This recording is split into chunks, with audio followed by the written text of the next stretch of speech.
Thunderclap ballot box victory on abortion rights in Kansas gives Democrats a potent midterm issue.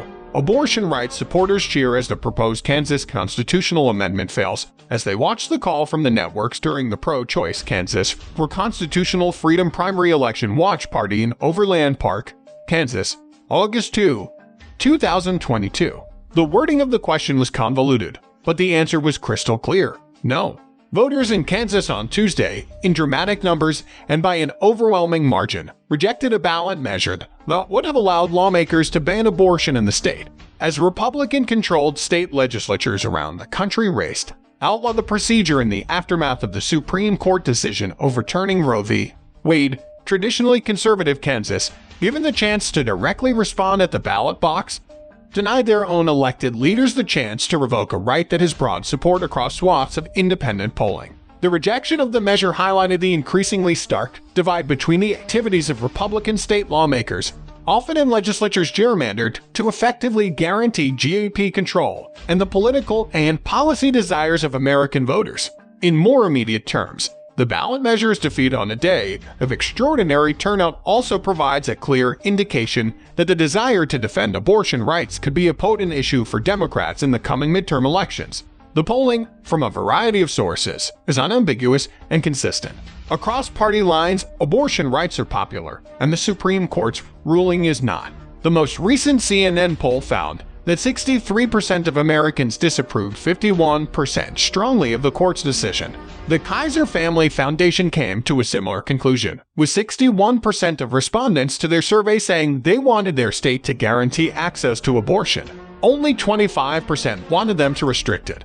The backlash, and its translation to concrete political terms, could potentially influence elections in a handful of states this fall, including in liberal states like California and Vermont, where the big-ticket results are close to a formality, but the energy of Democrats could tip races down the ballot. The more dramatic downstream effects could be felt in swing states like Michigan, which is embroiled in a court battle over whether a ban from 1931 should be reinstated, in Colorado, where measures addressing abortion are likely to appear on the same general election ballot as key contests for governor and U.S. House seats. In Kansas, there was hardly a contest to speak of. The No coalition, which opposed a measure that would have removed abortion rights from the state constitution, appears to be on track to win in a landslide. And it's no low turnout fluke. The overall vote count on the amendment eclipsed 869,000 at around 1 a.m. That figure exceeded Kansas' general election turnout in the midterm year of 2010 and was approaching the 2014 total overnight. And overall primary turnout in the state 2 years ago, in the midst of a presidential campaign, clocked in at just over 636,000. In the 2018 midterm primary, the figure was lower, 457,598. Interest in the ballot measure also heavily outweighed the other big statewide contests on Tuesday, more than doubling the total votes cast in the Republican gubernatorial primary, won by Kansas Attorney General Derek Schmidt. According to a CNN projection, with about 350,000 votes as of early Wednesday morning, Democratic turnout was even lower, another sign that the abortion issue transcends party lines. Fewer than 250,000 voted in the party's Senate primary, and only a few thousand more punched ballots for incumbent Democratic Gov. Laura Kelly, who faces an uphill battle to win a second term. President Joe Biden, in a statement released after the results became clear, piled on. The Supreme Court's extreme decision to overturn Roe v. Wade put women's health and lives at risk, he said. Tonight, the American people had something to say about it. While Kansas got their word in, millions of Americans in other states are likely to have a similar opportunity, at least not anytime soon.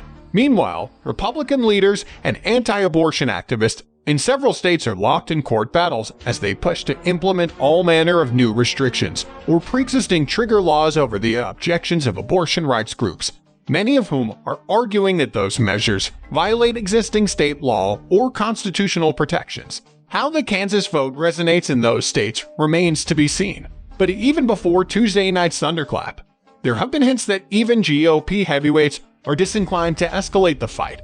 Conservative govs Ron DeSantis in Florida and Kristi Noem in South Dakota, both believed to be harboring national ambitions, praised the Supreme Court's ruling, but have not yet pushed forward with demands from anti-abortion activists for more aggressive action like the calling of special legislative sessions to pass more or more aggressive laws. Similar quasi-impasses exist in states like Nebraska and Iowa. The reasoning behind those decisions has been parsed out, and officials like DeSantis have pointed to existing or pending laws, but the broader trend is clear: abortion rights, now as before, are broadly popular across party lines. In the polls and, as put on show Tuesday, at them too.